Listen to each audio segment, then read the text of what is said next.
I speak 7 languages. And as soon as people find out about that, what I'm most often asked, other than for my phone number, is how did you do it? How did you go about learning all these different languages? Well, today I'm going to share with you some answers. So my phone number is 212. I'm just kidding. See, I was raised as a polyglot. And by the time I turned 18, I could speak already 4 different languages. And then, for the subsequent 3 years, I learned 3 additional languages. And it's about those 3 years that I want to talk about. Because my language acquisition process was very different from that of my peers. In that it was never this stressful, strenuous, difficult, seemingly impossible task, but rather something enjoyable, fun, exciting. I loved it, every single moment of it. And I want to share with you what was it that made it so special? See, I did have a head start in that I did have these 4 languages that I spoke ahead of time. But there were also these 5 techniques, 5 skills, if you will, that I used that made the language learning process so much easier. And it's about those 5 techniques that I want to talk about. So, let's dig right in. And for the first one, the first thing that we've got to do is to take a very deep breath. And relax. And the reason for this is because our entire lives, we're taught how to do things right. From the moment we're born, we're taught what things we should do, what things we shouldn't do, and how to do things properly. Well, when it comes to language learning, the golden rule of language learning, the most important thing is to get things wrong, to make mistakes. And that is the first rule. Let me explain to you why. See, when we know languages, we know a whole collection of sounds and a whole collection of structures, which combined make what I like to call, and for the purpose of this presentation, our language database. And our language database will contain all the sounds and structures that we know. However, there's a whole family of sounds and structures that are beyond our database. And for us to be able to embark on those and to be able to explore those, there's nothing within our database, nothing within our knowledge that will tell us when we're getting these structures right. Nothing to tell us when that sound is precise. Let's say we're going to explore this one specific sound. There is nothing in our database. When we're saying it, we could say it perfectly, but in our minds, it will sound like a mistake. So you know that queasy feeling that we feel, that insecure thing when we feel like we're doing something wrong? That is the trigger that you need to look for, because that is a signal that tells you that you're going beyond your database and that you're allowing yourself to explore the realm of a new language. Let me show you how this works in practice. So let's say we're going to go and learn the word door in Spanish. So the word door in Spanish is puerta. So for puerta, we've got a few sounds that exist in English. So the pu, e, and the ta. However, when it comes to the r, that sound is not in our database. The rrr, the rolled r, does not exist in the English sound database. And it's a little bit on the outside. So if we allowed ourselves to bridge through our database and to really break through and to make the mistake, we could make sounds like the rrr.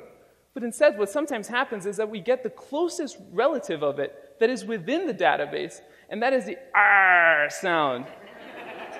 And that r sound makes something that sounds like puerta, which doesn't mean a thing in Spanish. It actually doesn't sound too charming, and it doesn't tell you too much. So for the first technique, allow yourself to make that mistake so that sounds like puerta can come out. And now let's go to the second one. For the second one, I'm going to need some of your collaboration. We are going to read these 4 beautiful words, and on the count of 3. So let's start with the first one. On the count of 3. 1, 2, 3. Mao, perfect. The second one, 1, 2, 3. Perfect. Third one, 1, 2, 3. Perfect. And the fourth one, 1, 2, 3. Let me show you what happened when we did this. We get these 4 words, and we put them through a sort of American English filter, and we get something that looks kind of like this.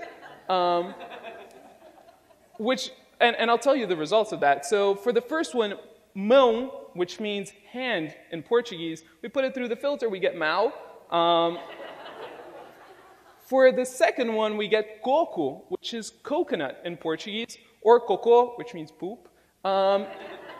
We put it through the filter and we get a warm cup of cocoa. And for the fourth one, we have huo, which means fire in Chinese. And we get, if you're feeling really creative, maybe a dude doing karate. But anyways, they don't tell you much about how these things are pronounced. And if you think it's only one way, only if you're going from English to a different language, think about non-native speakers and try to explain to them that this is pronounced though, and that this is pronounced thought, and that even though they look almost identical, they have nothing to do with one another. Or try to explain to them that this is enough and that this is just simply wrong. See, there is nothing useful about using that foreign alphabet when you're trying to learn the language. Why? Because it will give you wrong signals. So what is the second technique? Scrap it. Scrap the foreign alphabet. Let me give you an alternative of how you can go about this. This is a Brazilian currency, and it's spelled like this. So on the count of 3, can we all say the name of this currency? 1, 2, 3. Yeah. We have some people who know the spelling. Yeah, real for the most part. And as useful as this might seem, it doesn't tell you a single thing. And when you're speaking Portuguese, real means nothing. Let me give you an alternative. See, in Portuguese, the way that you say real is real. So let me teach you how to say it. So on the count of 3, let's say he. So it's he, but without the e sound. So 1, 2, 3, he. Perfect. And now let's say ow. It's like ouch, but without the ch sound. So it's ow. 1, 2, 3. Perfect. So he. Ow. He. Ow. He. Ow. He. Ow. He. Ow. Perfect. Now you all sound like passionate Brazilian capitalists. And so why would we go and use something that looks like this, that looks real, when instead you can use something that looks like this and gives you so much more information about how to say something in a foreign language? And that puts us in a really good spot, because at this point we allowed ourselves to break through our database and to make mistakes, to go into that uncharted territory of a new language. And then we figured out how to take notation in a way that the information is actually meaningful. But then how can we test it? And that's where technique number 3 comes in. Technique number 3 is about finding a stickler. So finding someone who's detail-oriented and who won't let you get away with the mistakes. And more than finding someone who's really that person, the guru for the language, it's more about establishing the right sort of relationship. Relationship with someone where they will correct you. They'll feel comfortable correcting you and making sure that you're getting to that spot you wanted in the language.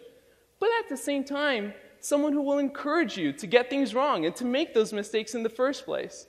And sticklers could be your teacher, it could be your tutor, it could be a friend, it could be someone on Skype or Craigslist. It doesn't matter. You can find sticklers all over the place, and with technology, it becomes a lot easier to find them. And then it's time to practice. And for practicing, we've got the 4th technique. See, I always thought I had this thing that was a little bit of a Sid craziness that I did, and then I realized how useful it was. I always did what I like to call shower conversations. And shower conversations are exactly what they sound like. When I was learning a new language, I would stay in the shower for a few minutes, and I remember having all these discussions. I remember when I was learning Chinese, and I would haggle and try to get 2 yuan more to get that wonderful dumpling and getting the discount. Or I would go to Roma, and I would ask for directions to the best piazza. It was amazing. And the beautiful thing about a shower conversation is that it allows you to find wherever you have a gap in your knowledge, because you're having the conversation on both ends. For example, it's easy to ask for directions. How about receiving them? Or even better, giving directions? Well, the shower conversation forces you to have both sides of the conversation. And you don't need to have them in the shower. The wonderful thing about them as well is that you can have them anywhere. So you can have them in the shower, in your apartment, walking down the streets, in the subway. And seriously, if you're in the subway, speaking to yourself in a foreign language in New York, you'll fit right in. You're fine. And it's great because you don't depend on anything or anyone to get your practice. And I did this for years, and later on I found out that professional athletes do it too. Michael Phelps is known to visualize every single one of his races several times over before jumping in the water. Worked great for him, and it works great for me too, so it would work for you as well. And now, let's go to using the language, because up to now it's great. We figured out how to do all these things. It puts us in a really good position to use the language. And for that, I recommend you find a conversation buddy. And to find a conversation buddy, I recommend you follow what I call the buddy formula. And that is a way that you can make sure that your incentives are always aligned to use the new language. So for that is, the target language should be your best language in common. Why? If you're anything like me, you like to learn languages so that you can communicate with more people, so that you can reach out and understand a little bit more about their brains and their hearts. And so if we try to talk to someone in a foreign language that both of us don't do really well when we could be speaking English or whatever language you're more comfortable with as a pair, odds are that you're going to revert to that language that is easier. So I recommend you find someone where your best language in common is your target language. And if you can't find one locally, try technology, or if you can travel, that would be perfect. There's a problem with that, and I realize it, because it's difficult to find someone that fits that profile exactly. Well, I've got good news. And I found that out when I was at work, and one of my colleagues, he's a linguist too, he speaks a ton of languages, and our best language in common was definitely English. Our second best language in common, definitely French. But we always spoke in German to each other in the office. Why was that? It was because there were people in the office who spoke English. There were people in the office who spoke French. But we could talk about Friday and Saturday night in German, and nobody had any idea what we were talking about. So it can also be your best secret language in common. And it becomes such a convenient tool. You can have that with your friends, and you get a sense of privacy in public. No matter where you are, you can have a private conversation. So let's recap. With the first technique, we allow ourselves to break through the barrier of language and to explore the uncharted territory of sounds and structures outside our database. Then with the second one, we learn how to take notes and how to make sure that we can take notes in a way that we can replicate those sounds and structures later. Then we can check the mistakes by finding a stickler. Fourth, practice. Have your shower conversations wherever you want to be. And then follow the buddy formula, and you can find someone to practice your language with. And after that, arriviamo a un posto veramente bello. Wo Fremdsprachen lernen nicht mehr etwas langweilig, schwierig und stressig ist, pero un mundo de posibilidades, donde tenemos la oportunidad de explorar de nouvelles cultures e toutes les différentes manières de vivre. E o mais gratificante é que com isso aprendemos mais sobre nós mesmos. Prosto paron, vorina kujete sanelinikashe sas, ala, den simeni, otiden vorite natamatete. 千里之行，始于足下。